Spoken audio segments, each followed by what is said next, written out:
Bonjour à tous, vous vous apprêtez à écouter Antoine Carangeau, fondateur et conservateur du musée Villa-Picard, Parcours de guerre, se trouvant à Épernay, avenue Paul Chandon.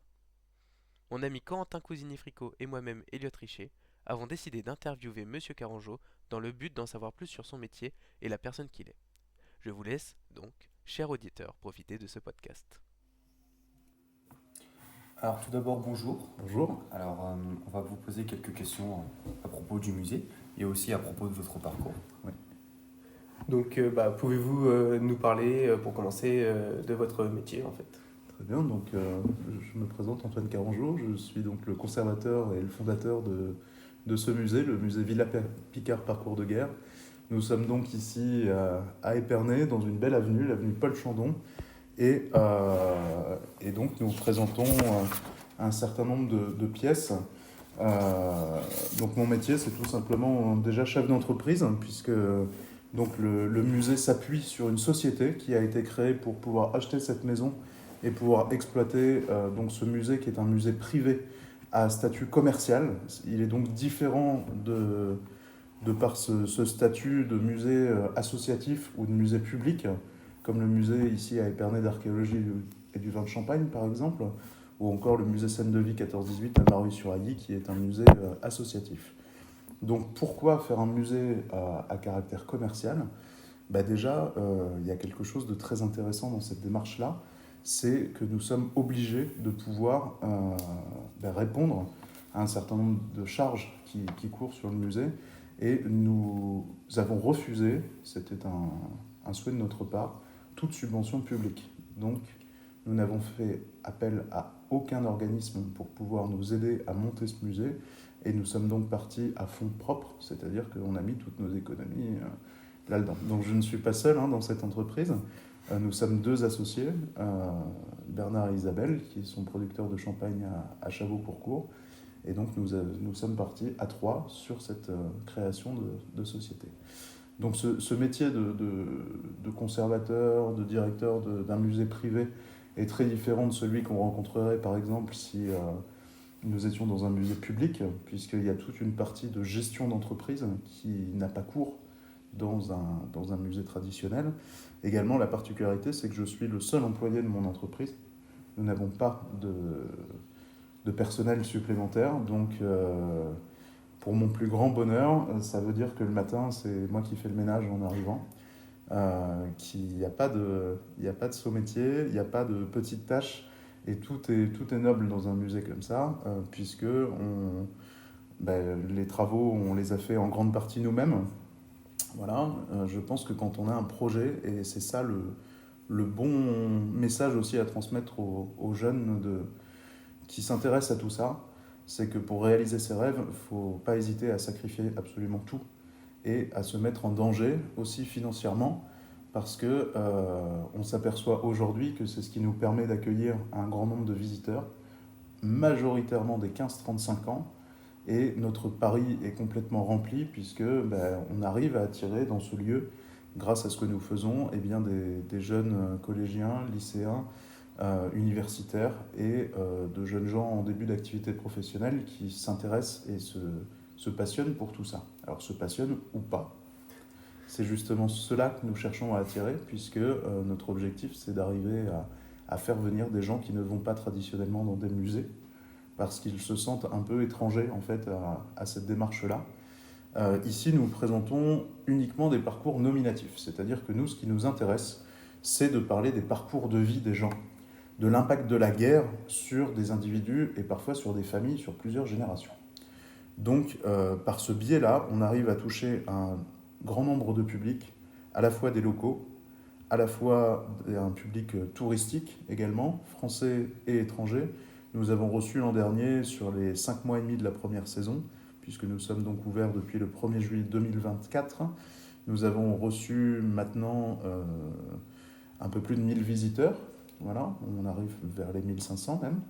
Et donc on a accueilli 32 nationalités l'an dernier sur notre première saison. Voilà. Notamment des publics pour lesquels cette thématique mémorielle et surtout cette thématique liée au conflit leur parle énormément, puisque nous avons eu le bonheur d'accueillir des Ukrainiens et des Ukrainiennes pour lesquels, quand ils regardent un peu les parcours, eh bien, c'est un rappel assez fort pour eux. Ça rentre en résonance, bien sûr, avec leur parcours personnel. Donc, pour revenir au métier en lui-même, il est lié tout d'abord à la passion, bien sûr, s'appuie également sur un parcours professionnel, on aura l'occasion d'en reparler, je pense, mais moi, mon vrai métier, à la base, c'est historien. Ok. Donc, on s'appuie ici sur une démarche qui est scientifique et universitaire. Voilà. C'est la différence avec un musée associatif, par exemple, qui n'est pas moindre en termes de qualité, bien souvent, parce que les passionnés sont souvent plus poussés que certains universitaires, voilà, parce qu'ils ont quelque chose que beaucoup d'universitaires n'ont absolument pas, c'est le terrain. Voilà.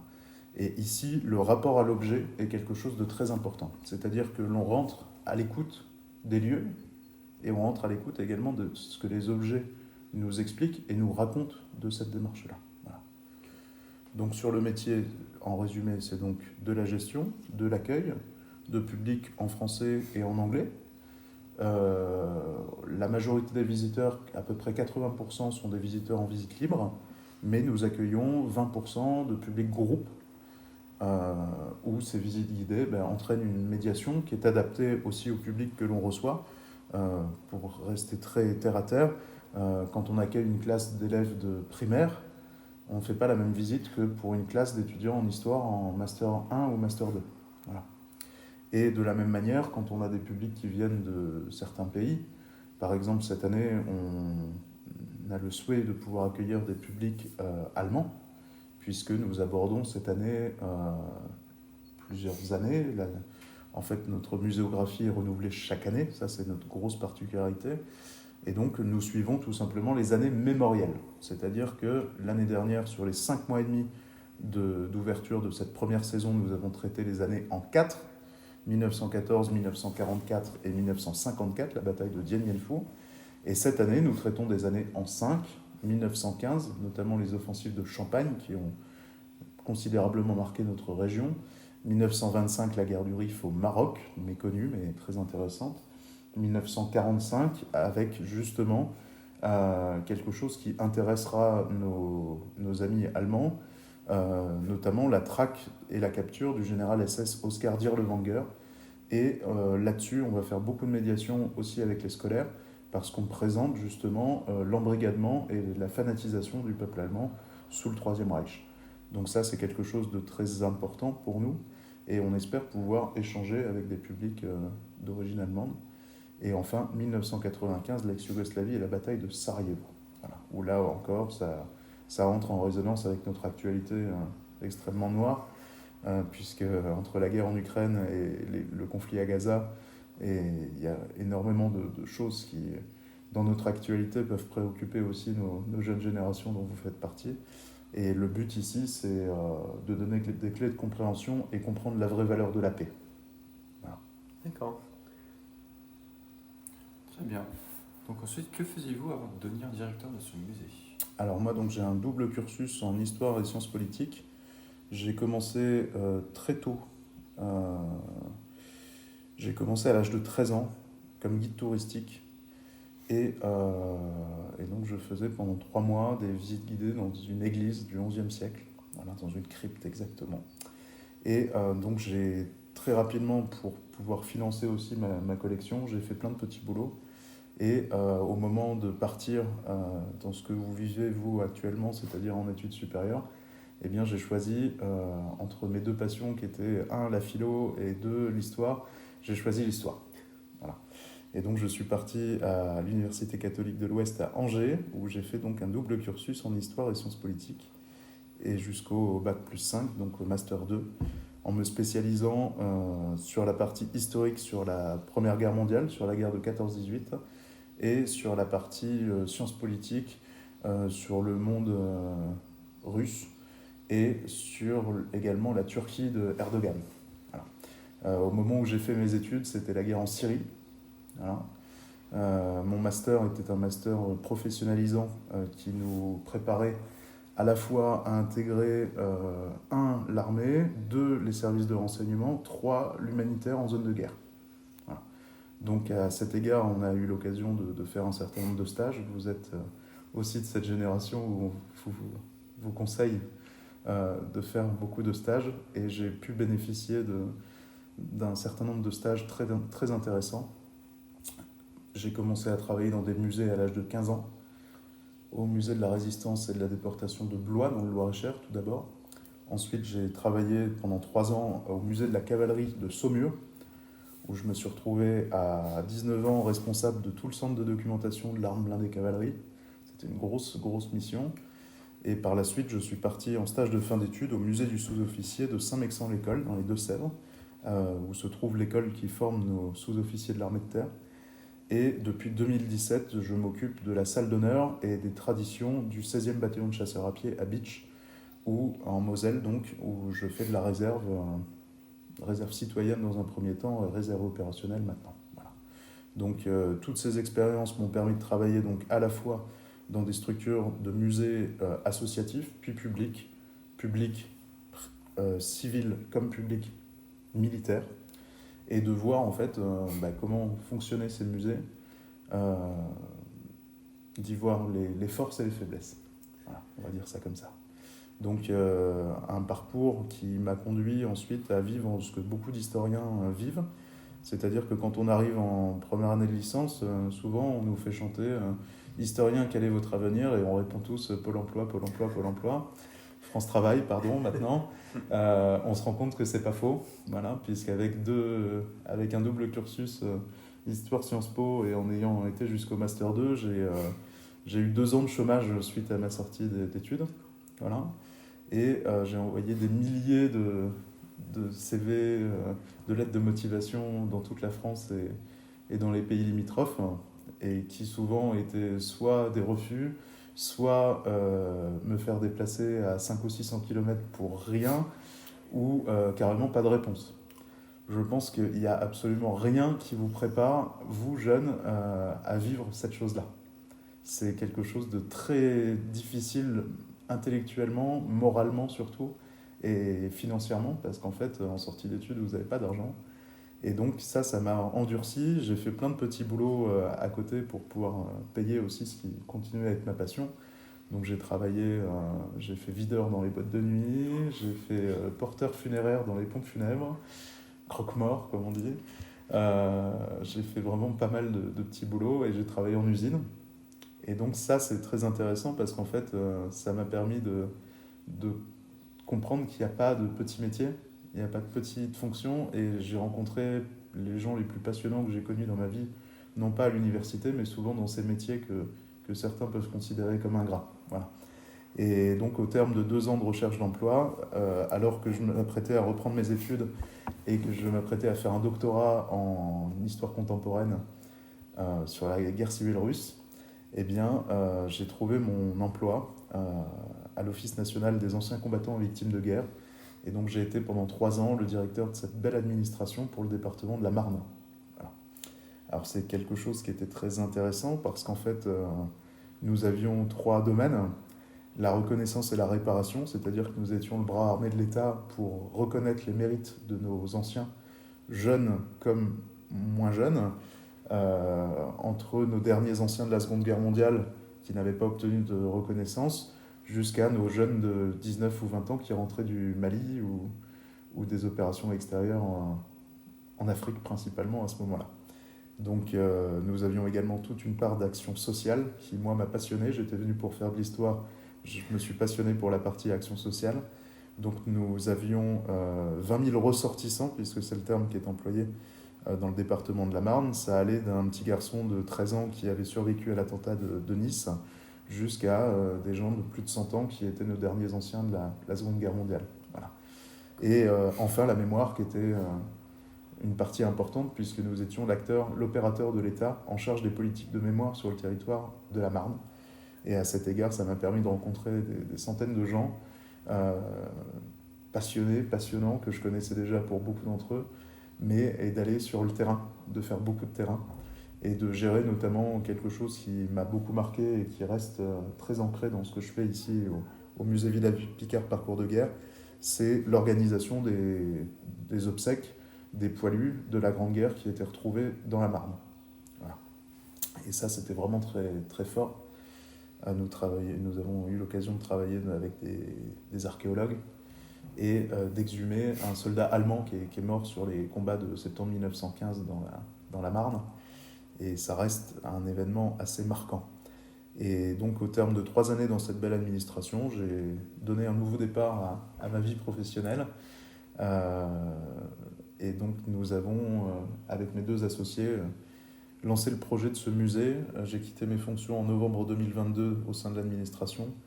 Et donc, après quelques mois de pause, nous avons lancé ce projet à compter du mois de mars 2023.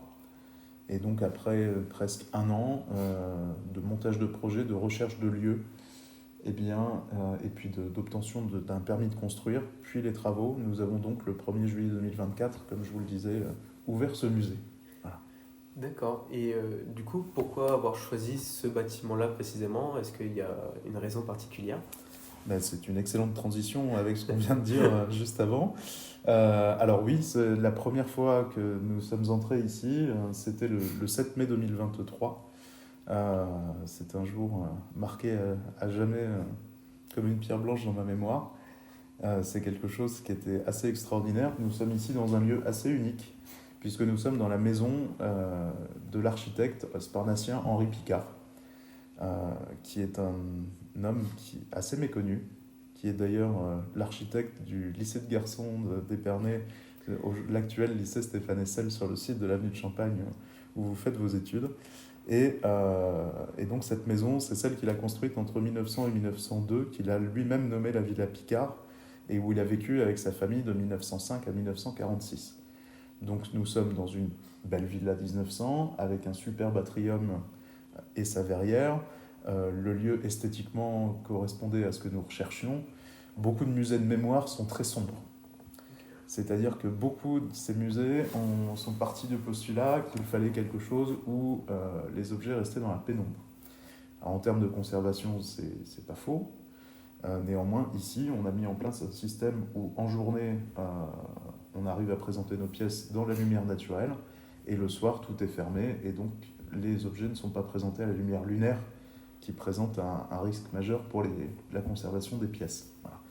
Donc, coup de cœur, coup de foudre, coup de tout ce que vous voulez, en arrivant dans ce lieu, et en fait, en creusant l'histoire de cet endroit, très rapidement, on s'est rendu compte que c'était plein de sens, puisque Henri Picard a perdu son seul garçon à la guerre de 14-18. Le maréchal des logis, Jean-Charles Picard, est d'ailleurs inscrit sur le monument aux morts de votre établissement, puisqu'il a été élève au collège de Garçon, qui n'était pas bien sûr le site que vous connaissez actuellement, mais qui était dans le centre-ville d'Épernay. Et donc il a fait un don de sa vie en 1917 comme pilote de chasse sur le front d'Orient en Grèce, à Salonique, où il a contracté une maladie tropicale et il est mort des suites de maladies contractées en service. Donc son seul garçon est mort en 14-18. Et lui-même, Henri Picard, a connu dans cette maison l'occupation nazie, puisque cette maison a été occupée entre 1940 et 1944. Vous aviez 7 officiers de la Wehrmacht et 13 sous-officiers et militaires du rang dans cette maison, c'est énorme. Et Henri Picard, son épouse, des gens âgés de plus de 80 ans à l'époque, leurs 2 domestiques et leurs 4 petits-enfants, qu'ils élevaient après la mort de leurs parents, 5 ans plus tôt, se sont retrouvés au rez-de-jardin de notre Villa Picard, où ils ont vécu une vie particulière. Cet homme-là, précisons-le, était né en 1860, donc il a connu la guerre de 1870 étant enfant, et à l'âge adulte, la guerre de 14-18, et enfin l'occupation sur sa vieillesse. Donc il est lui-même mort en 1946, et donc quand nous avons commencé à redécouvrir l'histoire de ce lieu, ça nous a paru porteur de sens de pouvoir l'installer dans cet endroit. Voilà. Donc c'est un magnifique écrin pour présenter justement ces collections. Donc nous sommes très heureux de pouvoir faire revivre la Villa Picard, Nous sommes au tout début d'une belle aventure, puisque depuis le mois de septembre 2024, nous avons pu rencontrer les descendants d'Henri Picard. Et maintenant, nous avons donc un échange régulier avec eux afin de pouvoir connaître un peu mieux l'histoire de cette maison. Nous avons notamment un gros chantier vis-à-vis des fresques qui sont sur tout le pourtour de cette ville-là, qui sont très probablement l'œuvre de l'artiste austro-hongrois à l'époque, tchèque aujourd'hui, Alphonse Mouchat, qui était un peintre décorateur absolument extraordinaire. Et donc nous continuons nos recherches afin de valoriser, restaurer et redonner son cachet d'antan et son histoire à cet endroit. D'accord. Alors justement, à propos de votre collection, qu'est-ce qu'on peut retrouver dans ce musée? Quelle est votre pièce préférée, par exemple? Dure question. Alors déjà, tout d'abord, cette année, ce n'est pas uniquement ma collection. Nous avons à peu près 70% de dépôts, ce qui est énorme, qui viennent d'une vingtaine de collectionneurs privés et de particuliers, c'est-à-dire les familles des gens que nous présentons dans le musée, et à peu près 30% d'objets qui viennent de ma collection personnelle. Alors, cette collection, j'ai commencé à la constituer à partir de l'âge de 9 ans. La première pièce est un cascadrian qui est présenté chaque année dans notre musée. Ce cascadrian, il a été le départ de beaucoup de choses parce qu'il m'a permis de comprendre l'impact de la Première Guerre mondiale sur ma propre famille, puisque j'ai un arrière-arrière-grand-père qui a été l'un de ces combattants de la Grande Guerre, j'en ai plusieurs bien sûr, mais celui-là en particulier, et qui a contracté ce qu'on appelle aujourd'hui un syndrome de stress post-traumatique. Voilà. Et ça a mené à la fin des années 30 au suicide de sa fille, qui n'acceptait pas de voir la différence entre ce papa qui était parti à la guerre en 1914 et celui qui était revenu en 1919, la moitié d'un homme. Voilà. Psychologiquement, c'était quelqu'un qui était profondément affaibli. Et sa fille cadette, Simone, mon arrière-grand-mère, avait fait une levée de bouclier quand j'ai récupéré ce casque à l'âge de 9 ans. Grosse crise. Et en fait, sa réaction disproportionnée avait introduit chez l'enfant que j'étais un certain nombre de questionnements et je ne comprenais pas sa réaction.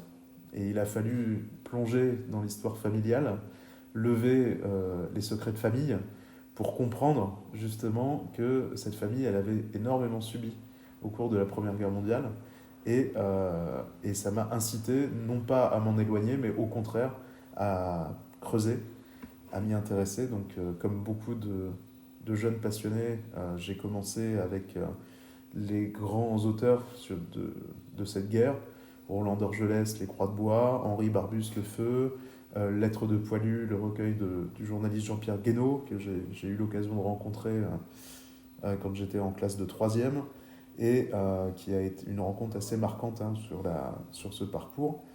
Et donc, j'ai continué cette collection avec l'avantage de ne pas avoir d'argent.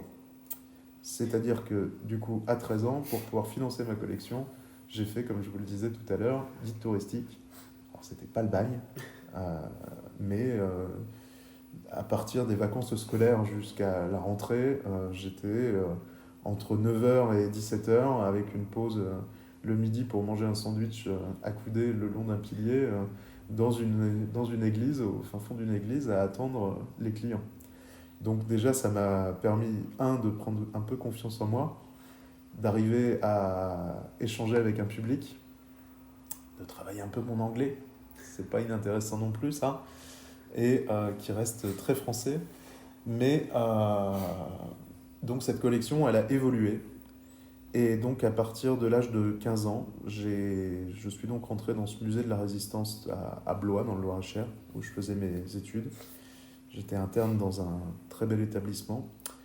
Et j'allais sur tout mon temps libre voir les vétérans, à l'époque les vétérans de la Résistance, les gens qui ont contribué parfois à 15 ou 16 ans à libérer notre pays. Donc ça tombe bien, c'était l'âge que j'avais à peu près. Donc je grandissais adolescent avec les adolescents de la Seconde Guerre mondiale. C'était une expérience assez forte. Et puis, par intérêt personnel et familial, je me suis rapidement passionné pour la guerre d'Indochine, beaucoup plus méconnue. Et là, j'ai eu l'occasion d'aller à la rencontre de beaucoup de vétérans, en particulier des unités qui ont été placées à l'époque sous le commandement du général Marcel Bijard, que j'ai eu l'occasion, grâce à l'un de ses anciens subordonnés d'Indochine et d'Algérie, d'avoir au téléphone, quelques semaines seulement avant sa mort. Et ça a été quelque chose d'extrêmement marquant. Et en 2011, un an après le décès du général Bijard, j'avais pu assister à ses obsèques en qualité de porte-drapeau. J'ai été pendant 10 ans en porte-drapeau. Eh bien, j'ai eu l'occasion de rencontrer sa veuve, Gabrielle, qui était toujours en vie. Elle nous a quittés en 2011, en juillet 2011. J'ai appris son décès le jour où j'ai appris mes résultats du bac. Dans une petite route du Vercors, coincé par un éboulement de pierre dans un col. Et nous avons reçu simultanément, l'annonce du bac, 2, la mort de Gabrielle, que nous avions rencontré à l'hôpital 5 jours avant son décès. Voilà. Ça a été des événements assez marquants. J'avais été recruté à ce moment-là comme assistant de production pour un documentaire sur le général Bijard. Et donc nous avons fait avec mon producteur, qui était l'arrière-petit-fils d'Auguste Lumière, le fondateur du cinéma, nous avons fait plusieurs fois le tour de France pour aller à la rencontre de tous les anciens subordonnés du général Bijard, un an seulement après son décès. Donc de merveilleuses rencontres. Et en termes de collection, ça m'a permis d'affiner un souhait profond qui était celui déjà de l'enfant de 9 ans, qui était de se concentrer non pas sur du matériel anonyme, mais plutôt de creuser sur la partie nominative. Et donc quand j'ai choisi, un mois plus tard, d'aller en fac d'histoire et de Sciences Po, eh bien, j'ai décidé tout de suite de pouvoir consacrer ma vie, disons-le comme ça, parce que c'est le cas, au service de mon pays, et 2, à la mémoire de ceux qui l'avaient servi. Voilà. Avec beaucoup d'humilité, avec beaucoup de respect, et avec un recul qui s'est affiné petit à petit, parce que vous le savez mieux que moi, quand on est adolescent, on est passionné, on est plein de fougue, et on a envie de changer le monde. On se rend vite compte qu'on n'arrive pas à le changer. Voilà. Mais Antoine de Saint-Exupéry avait une très belle phrase qui, moi, a marqué toute ma vie et continue à la marquer. C'est être homme, c'est sentir en posant sa pierre que l'on contribue à bâtir le monde. Voilà. Et donc, il n'y a pas besoin de construire des cathédrales, mais des fois, arriver à changer quelqu'un, à orienter un de nos jeunes, c'est déjà le plus grand des trésors de l'univers. Voilà. Et après, on peut accepter beaucoup de choses suite à ça. Voilà. Donc cette collection, elle s'est développée, elle a grandi au prix de beaucoup de sacrifices financiers, personnels, beaucoup de travail. Et aujourd'hui, elle représente une collection qui m'a permis de pouvoir créer ce musée et de venir à bout de ce rêve d'enfant que j'avais à l'âge de 9 ans. Voilà.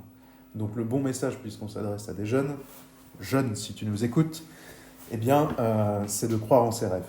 Quel que soit son rêve, eh bien, je pense qu'il faut aller au bout et se donner les moyens. C'est dur, c'est exigeant, c'est parfois décourageant.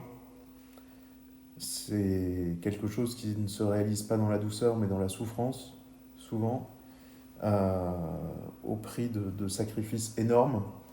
Mais quand on le souhaite, on peut aller jusqu'au bout de ses rêves. Voilà.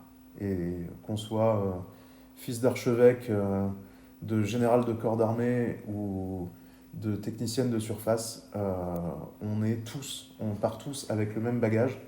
C'est ce que l'empereur Napoléon Ier avait réussi à faire magistralement avec chacun de ses hommes. C'est que chacun avait son bâton de maréchal dans son havresac quand il rentrait dans la grande armée.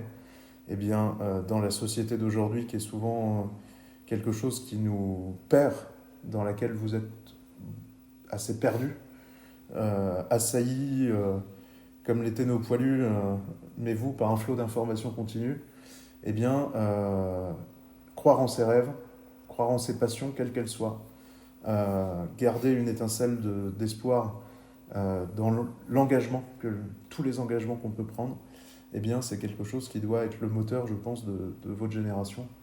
Parce que sans jouer à l'ancien, je suis un jeune de 32 ans, de moins en moins jeune, mais il y a quelque chose de très précieux dans ces vecteurs d'engagement qui ont été ceux de nos anciens. Je ne citerai qu'un seul exemple, s'il y en avait besoin que d'un seul. On le présentera l'an prochain dans le musée. C'est le lieutenant-colonel Wilfried Mack, qui était un ancien combattant de la première armée française du maréchal Delattre de Tassigny, qui est venu du Maroc, où il vivait avec sa famille pour libérer l'Europe à l'âge de 17 ans. Et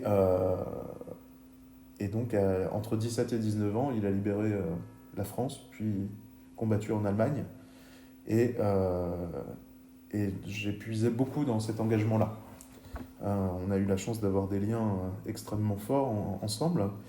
Et donc, à 19 ans, il s'est retrouvé dans le civil à reprendre ses études après avoir vécu la plus grande épopée de sa génération.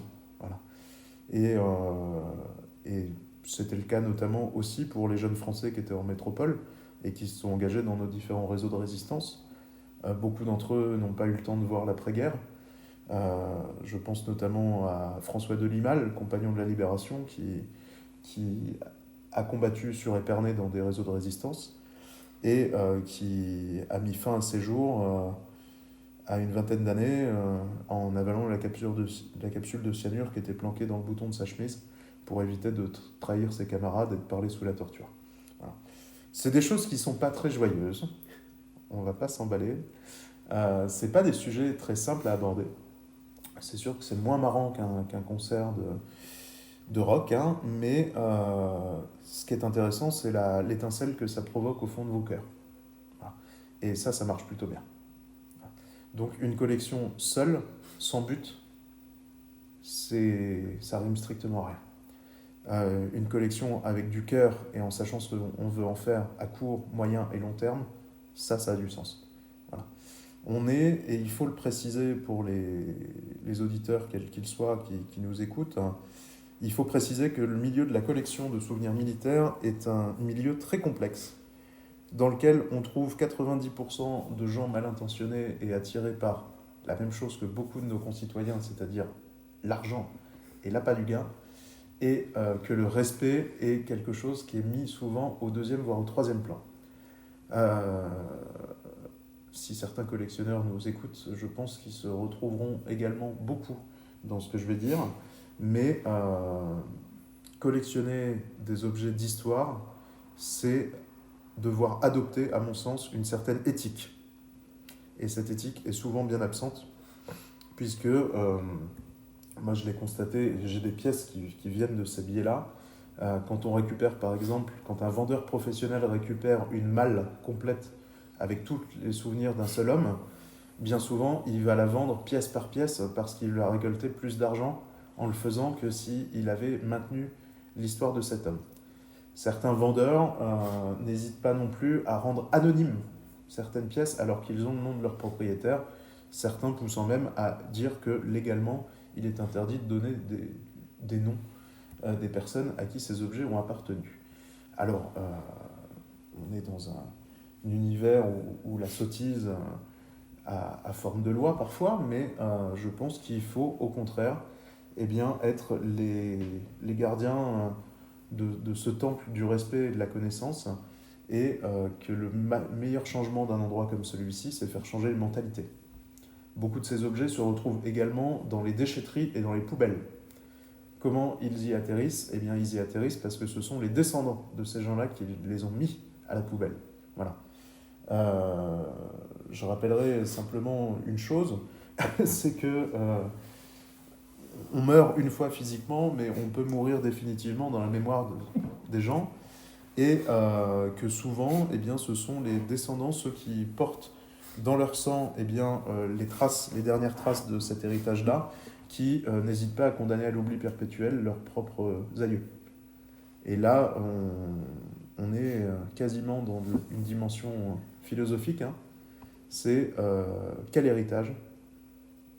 Qu'est-ce que l'être est capable de capter de ce qu'il doit aux générations antérieures ? Voilà. Ici, c'est ce que l'on fait. Nous sommes un vaisseau de paix et un recueil dans le silence de l'esprit, nous sommes le recueil de beaucoup de ces parcours de gens qui sont complètement oubliés, parfois même par leur propre famille. Voilà. Et il n'y a rien de pire que de récupérer une photo, par exemple, d'un poilu dont on n'a pas le nom. Parce que même si on arrivera, grâce à l'analyse de son uniforme, de certains éléments qui sont sur la photographie, à situer à peu près qui il était, ce qu'il a fait, et bien souvent, on n'arrive pas à creuser plus loin. Voilà. Et il n'y a pas de perte de temps dans tout ce que l'on passe à faire de la recherche. Voilà. Chacun mérite le respect, autant des civils que des militaires, et c'est ce que nous faisons ici. Vous avez un parcours vraiment honorable et formidable. Et pour finir, nous aimerions savoir du coup quels sont vos projets futurs avec ce lieu, et qu'est-ce que vous allez décider, par exemple nos prochaines thématiques ou Eh ce bien, genre de choses. c'est très simple. Nous poursuivons notre travail depuis que nous sommes fermés tous les ans entre le 15 décembre et le 15 janvier, qui est la période à laquelle nous renouvelons nos collections. Donc, il est évident que durant cette période, eh bien, on va travailler à reconstruire une nouvelle muséographie, mais cette muséographie, elle est déjà étudiée bien en amont. C'est-à-dire que, à l'heure où je vous parle, alors que nous avons rouvert il y a un peu plus d'un mois et demi maintenant, nous travaillons sur la muséographie de 2026. Voilà. Alors ça peut paraître être loin, mais c'est demain. Donc nous savons déjà quelles sont les thématiques que nous aborderons l'an prochain, puisque suivant la logique, ce sera les années en 6. Donc nous travaillons actuellement sur 1916, la bataille de Verdun, en particulier les chasseurs du lieutenant-colonel Drian, qui était un parlementaire qui a refusé le confort des bancs de l'Assemblée nationale à 57 ans et a été s'engager volontaire pour prendre le commandement de 2 bataillons de chasseurs et a fait le sacrifice de sa vie à leur tête en février 1916 au début de la bataille de Verdun. Voilà. Donc on présentera notamment cette thématique parce que dans ces 2 bataillons, le 59e bataillon de chasseurs à pied était parti d'Épernay en 1914. Voilà. Donc il y a un attrait local extrêmement fort. Ensuite, nous traiterons l'année 1946, à la fois sur les débuts d'un autre conflit, la guerre d'Indochine, que nous avons déjà abordé au cours de cet entretien, et également la réinsertion et le retour à la vie civile des anciens combattants de la Seconde Guerre mondiale. Donc à la fois nos résistants, nos combattants de la première armée française qui avaient été se battre jusqu'au cœur de l'Allemagne, mais également nos prisonniers de guerre de 1940 et nos déportés. Voilà. Donc une thématique très importante, très intéressante. Et enfin, nous irons jusqu'en 1956 et nous aborderons pour la première fois au sein de ce musée, et ça ne sera pas la dernière, la guerre d'Algérie, en particulier sous l'angle des rappelés, c'est-à-dire ceux qui avaient déjà effectué leur service militaire, pour beaucoup d'entre eux des vétérans de 39-45, qui, pères de famille, ont été rappelés sous les drapeaux pour combattre en Algérie. Et peut-être, si nous arrivons à le faire, l'expédition de Suez en Égypte en 1956. Voilà. Alors là, c'est un peu plus compliqué parce que numériquement, il y a moins de monde qui y ont participé et nous allons nous risquer à l'Uchronie. Alors l'Uchronie, qu'est-ce que c'est ? C'est quand nous racontons une histoire qui n'a pas eu lieu et que nous travaillons sur des événements réels pour expliquer ce qui aurait pu se passer. Donc l'an prochain, si tout se passe bien, nous allons présenter une vitrine relative à la prise du Caire en 1956 par le régiment du colonel Bijard, événement qui n'a pas eu lieu, puisque la communauté internationale, en particulier américains et soviétiques, se sont opposés à la poursuite de cette opération en Égypte, qui était une opération conjointe franco-britannique. L'unité de Bijard est restée à Chypre et n'a pas été parachutée ou aérotransportée sur l'Égypte.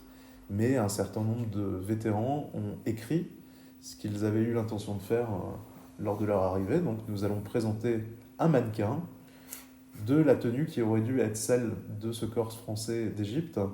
Je rappelle que pour ce pays, beaucoup d'entre eux avaient comme référence la campagne d'Égypte du général Bonaparte, et que c'était quelque chose d'extrêmement fort à l'heure où leur enfance avait été souvent bercée par les recherches des grands égyptologues, par les fouilles archéologiques. Et donc il y avait un attrait certain à arriver les premiers jusqu'au musée du Caire. Voilà. Donc nous allons parler de tout ça. Et puis une thématique transversale sur les artistes en guerre, qui va être également très intéressante. À la fois les peintres, les dessinateurs, les photographes, les écrivains, tous ceux qui ont été déjà artistes avant et le sont devenus surtout pendant la guerre. Voilà. Donc à cet égard, on continue à travailler avec des familles, on continue à travailler également avec des collectionneurs privés qui sont des gens absolument remarquables. Je tiens à les saluer et à rendre hommage aussi à leur travail. Et ces gens-là sont en train de se mobiliser pour présenter ici des pièces de leur collection. Et donc nous aurons des pièces assez exceptionnelles à nouveau l'an prochain. On travaille également sur la thématique de 2027 et 2028, parce que quand on a un projet comme celui-ci, il faut voir loin. Nous savons par exemple qu'en 2028, nous présenterons les combats d'Afghanistan à l'occasion de l'anniversaire de l'embuscade d'Ouzbin en 2008. Et donc nous sommes à la recherche d'un certain nombre d'éléments. Et puis également l'opportunité de pouvoir récupérer par des familles des objets fait que nous allons présenter des parcours qui n'étaient pas spécialement prévus à la base. C'est le bonheur de cette démarche. Et nous allons notamment présenter le parcours d'un homme assez extraordinaire qui s'appelle Aubert Bruyot, qui était un des soldats du 106e régiment d'infanterie dans lequel avait combattu Maurice Genevoix, l'auteur de Ceux de 14, et qui a eu un engagement assez poussé avec sa famille au sein de la SFIO, donc un engagement socialiste avant la Première Guerre mondiale, pendant, après, et dont la famille ensuite a rejoint le Parti communiste français.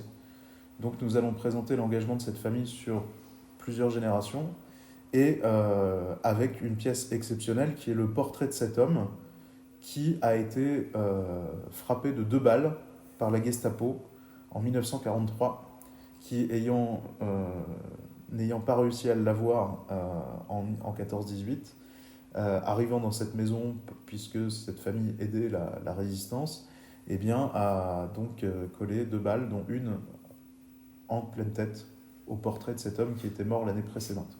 Voilà. Donc ça c'est exceptionnel.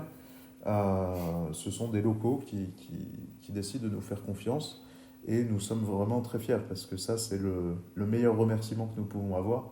C'est des gens qui acceptent de nous confier des pièces de leur propre famille. Voilà. Pour conclure, j'aimerais vous raconter une histoire. Encore une. Nous présentons cette année dans le musée une pièce assez exceptionnelle, qui est un bout de papier de 4 cm, qui représente une petite fille. Ce petit objet, il nous raconte l'histoire de Oscar Alferez, qui était un pied noir, donc un Français d'Afrique du Nord. Il était tailleur à Rabat, au Maroc, quand, au cours de la Seconde Guerre mondiale, après le débarquement allié en Afrique du Nord, il voit rentrer quelqu'un dans sa boutique pour commander un uniforme. C'était le général Leclerc, celui qui allait libérer quelques mois plus tard Paris et Strasbourg à la tête de la 2e division blindée. Et donc cette rencontre va l'inciter à s'engager lui-même dans l'armée de libération. Et donc en Alsace, en 1945, alors que les nazis viennent de quitter ce petit village alsacien, eh bien, les camarades d'Oscar et lui-même s'installent dans une maison. Et dans la maison voisine reviennent un papa, une maman et une petite fille qu'il estime avoir entre 8 et 10 ans. Et les nazis, en quittant ce village, ont laissé des grenades à manche sous la cendre froide des poêles de ces maisons. Et en pleine nuit, cette famille qui s'était cachée pendant plusieurs jours pour survivre au combat qui se déroulait dans leur propre village, eh bien évidemment font un feu en retournant chez eux, et en pleine nuit une explosion retentit et cette maison explose. Oscar et ses camarades vont intervenir sur ce drame pour constater, impuissant, que ce couple et leur petite fille sont morts.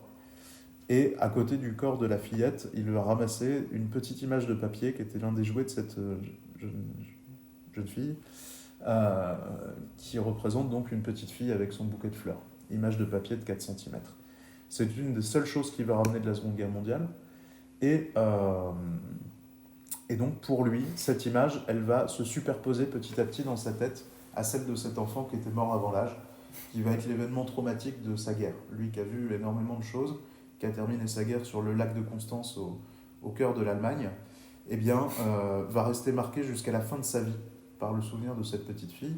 Donc cette image devient l'Alsacienne, c'est-à-dire qu'elle incarne, cette petite image de papier, le souvenir de cette petite fille. Et elle va être l'événement marquant au sein de cette famille aussi, puisque pour ses enfants et ses petits-enfants, cette image, c'est toujours l'Alsacienne. Et donc, ils ont fait la route depuis la Normandie pour nous l'amener. Voilà. Donc, les objets, parfois, ne sont pas très impressionnants, mais quand on connaît l'histoire qui va avec, eh bien, ils incarnent eux-mêmes eh bien, tout le parcours de guerre d'un homme. Voilà. Donc, pour conclure, je dirais que nous sommes ici dans une structure à taille humaine, avec beaucoup d'âme, avec beaucoup de cœur, et nous serons heureux de pouvoir recevoir eh bien, les gens qui nous écoutent, parce que ici, on ne juge pas, on porte témoignage. Voilà. Donc, je souhaite le meilleur à tous nos auditeurs, que j'ai l'occasion de les rencontrer ou pas, et en particulier à nos jeunes, et à nouveau, je leur redis infiniment tout ce que l'on porte comme espoir pour eux, et qu'ils croient en leurs rêves et n'hésitent pas à foncer, parce qu'il n'y a rien de plus beau que l'aventure de la vie. Voilà. Eh bien, nous vous remercions du coup d'avoir répondu à nos questions et merci beaucoup à vous. Merci beaucoup. Merci à vous, chers auditeurs, de nous avoir écoutés. Voilà le premier podcast qui, je l'espère, sera celui d'une grande série de podcasts. N'hésitez pas à retrouver Antoine Carangeau au musée de la Villa Picard, parcours de guerre à Épernay. Passez une très bonne journée, c'était Elliot Richer. À bientôt.